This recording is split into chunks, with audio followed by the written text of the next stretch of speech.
Listener walked out of her dorm quietly, her socks uneven and her hair messy. It was the middle of the night and everyone was asleep. She gently closed the door and stretched her arms. It was dark, and the only light source was the moon through the windows. She waited a moment for her eyes to adjust enough to be able to see where she was going. Her goal was to pop downstairs and get a glass of water. On her way back up to level 2 where her room was, she heard faint noises. She couldn't pinpoint what it was, so she shrugged it off as being nothing. It happened again, slightly louder. She started getting worried. It seemed to be coming from the boys' half. She knew this might be a bad idea, but she turned and went down the boys' corridor, listening for the noise. She passed Mineta, Midoriya, and Amayana's room until she got to the last room. She stood in front of Tokoyami's room where the sound was the loudest. She'd been dating Tokoyami for a month now, and knew far too well he hated people in his dorms, even her. She had been in there a few times, though. He wasn't more lenient to her and the others. She figured it was nothing and went to turn around, but there was a bang. Startled, Listener jumped back and dropped her glass, smashing it, and the water soaked the end of her socks. She panicked and knocked at the door. "Tokoyami, are you in there?" she whispered, yelled, a panicked tone in her voice. There was no response.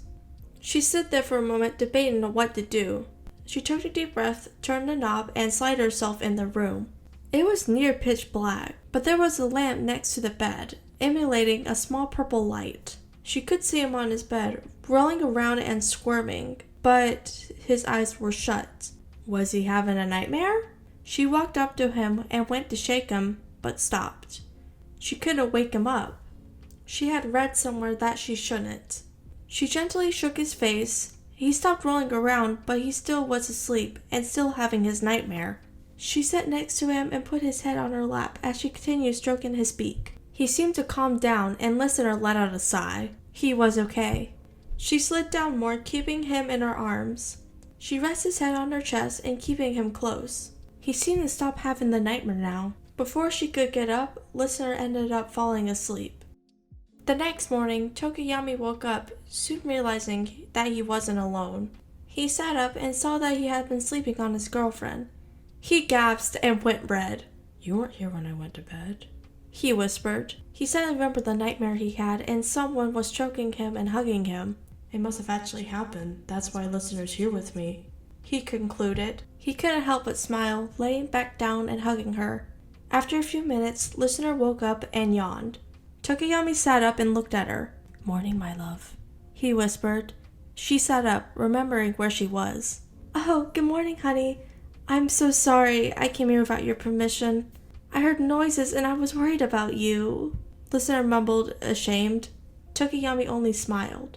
"Thank you. You helped me," he said. She smiled at him. "And for that, I am extremely grateful." He placed his hand on her cheeks and gently placed a kiss on her lips. It was unexpected and sort of awkward with his beak, but he did it in a way it wouldn't hurt. Listener smiled to her first kiss, enjoying every second of it.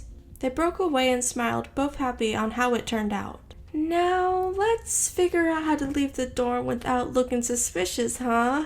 Listener said as they both laughed, knowing how awkward it would be to get caught.